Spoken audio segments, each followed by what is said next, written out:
Sonra o məşhur fikir var, nəfsinə hakim olur. Bax, bu futbolda da keçərlidir. Futbol həyat kimidir. Nəfs psixologiyada egoya bərabərdir. Fəlsəfədə isə gücə. Yəni, özünü, gücünü, istəklərini, iradəni idarə eləmək.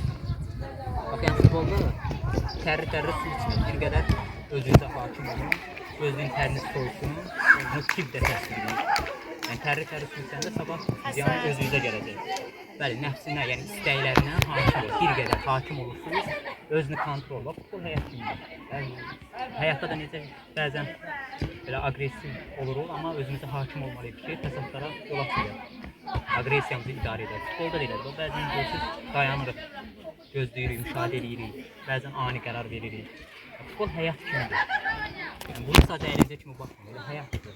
Həyatda da yəni bu cür olur. Futbolda kimi rəqabət, güc. Həyat güc mübarizəsindən başqa bir şey deyil. Gücünü kontrol edəmək, istəklərini cilovlamaq. Çünki özünü cilovlamaqsan fəsadlara yol açılır. Yəni, gücünə hakim olmaq.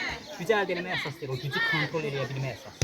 Elə, yəni futbol sadəcə əyləncə deyil, həyat kimidir. Bu oyuna yəni, bir həyat kimi baxılır. Həyatda da futbolda kimi enişlər olur, geri düşmələr olur, zəifləmə olur. Amma sonra görürüz, comeback edirik, geri dönürük.